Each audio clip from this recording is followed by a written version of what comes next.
a couple of things were interesting. Thing I know sports. Like it's my subject matter is sports, and I know sports well. I never knew that before Pat Riley, I never knew, number one, they hired Jerry Tarkanian from UNLV, and then he couldn't take the job because his agent was murdered, and he decided not to.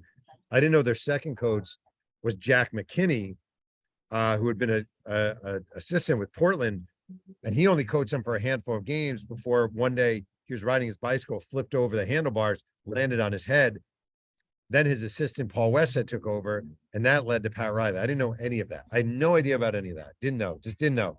And that made it really fascinating. And I went down to Florida, and I said Jack McKinney had never fully recovered from his brain injuries. And I went down to Florida and I sat with him outside his house. And it was really absorbing. It felt like the whole thing felt like a novella. And Jerry Buss coming over and buying the Lakers and turning them into this entertainment venue. And I was kind of all in on it. And the other thing it did for me that was really cool, I live in Southern California now. It's kind of because of that book. Like I just like California more than New York. I like palm trees more than snow. I don't love the traffic, but I just love sitting outside here on a November day in my flip-flops. And that book and that experience and really absorbing the splendor of 80s LA sort of made me fall in love with being out here. Magic wouldn't talk. Kareem wouldn't talk. Byron Scott wouldn't talk, actually. And Pat Riley didn't talk, right? And you may think, well, that's kind of insurmountable. But the thing is, everybody else talked, right? And as I say, even if like Wes Matthews, the backup point guard, was in the same exact meetings as Magic. Mike Smrek, a backup center, was in these same meetings as Kareem. All these guys were there, and they have their experiences and they have their stories. So like I went to Bridgeport, Connecticut, and met with Wes Matthews, who was the backup point guard.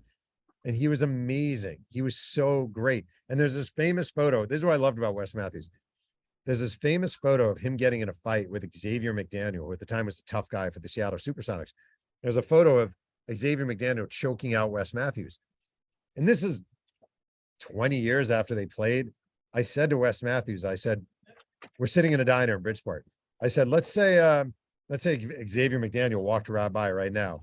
You'd be friendly with him, right? And he goes, hell no. I tell that bitch I was going to kick his ass. And this is 20 years after. And I was like, I love this guy. I love this guy. And I don't know, the Lakers were just fun. The thing about writing sports books, it's got to be the same as writing music books. It's like writing about people's greatest days in a fraternity where, oh, you want to talk to me about my time at Pi Lambda Phi? I'll tell you all the stories you want. That was the best time of my life. So writing books like this is like talking to people about the best times of their life. I'm sure you found it similar. That's kind of great in that way. Like to me, the sports itself is the least interesting part of a sports book by far.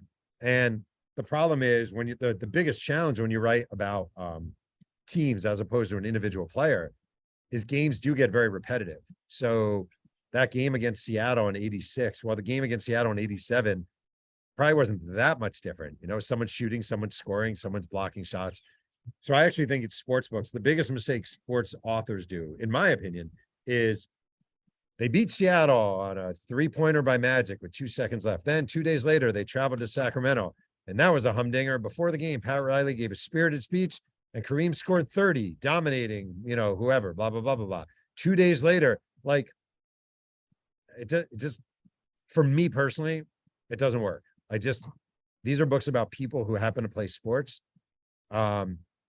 I do think when you're writing about games, you want to look more at you want to focus more on physical descriptions of singular moments. All right, like just as an example, Bo Jackson's first major league game was against the Chicago White Sox, and he had this 7-pitch at bat against Steve Carlton. This is in 1986. And I watched that tape over and over and over and over again. And I was really into how Bo Jackson's muscles looked under the uniform in this resplendent white uniform, his first time wearing it, and how you could see the curves of the muscles. And I was really into him walking back and forth, pacing around, taking his time. So I think the best thing you can do, honestly, is take little moments and dissect them, as opposed to describing 40 plays from a game. Give me 1 or 2 really important plays and why they make a difference. Of all the books I've written, I would not say that was the most obvious to be adapted. Like, in fact, if you asked me now, if no book had ever been made and you said, rank your 10 books, They'd probably be somewhere in the middle as far as likelihood of becoming a series. I think it has dynamic characters. It doesn't hurt that it takes place in LA where filmmakers are based. You know, I don't think that hurts at all. Magic is a transcendent American figure. Like he's not just a basketball icon. He's not just a sports icon. He's a transcendent American figure. I think that helps a lot. But I don't know. It's funny. I've had a lot of my books optioned by now, which that's not a bragging point because that happens and then nobody ever pays attention to them. And the one that hasn't been is Walter Payton. And I always thought Walter Payton had the most narrative arc as far as a series. Kid rising from nowhere, becoming this thing, then getting sick and having this almost triumphant but heartbreaking death. I see that much more cinematically than I do the Lakers. So I feel like I honestly God just got really lucky. I really mean that. That's not humble brag. I feel like I got very lucky with this. So they've been amazing. I had very little expectations and they've all been exceeded. No, really, like every script they send me to read, I got calls. I still talk to Kevin Messick, who works with Adam McKay, all the time about, does this make sense? Does this add up? What about this? What about that? I remember the first time I really knew this thing was like going to be legit good is they asked me if I could do some research or if I knew what the Lakers 1980 Summer League uniforms were made of because they wanted to reproduce them and wanted the right fabric. And I was like, I could look around, but I'm not sure. And I thought that was a really good sign. So they've been very good. They let my wife, in fact, tomorrow's Wednesday. I'm playing a reporter in episode 6 of season 2. So tomorrow I actually have speaking lines in a TV show for the first time in my life. So I don't know. They've been really cool. It's ridiculous. Utterly ridiculous. Easily by far, hands down, everything about Jack McKinney, the coach who flipped over his handlebars. I'm still in contact with his family. His daughter Sue's become a friend.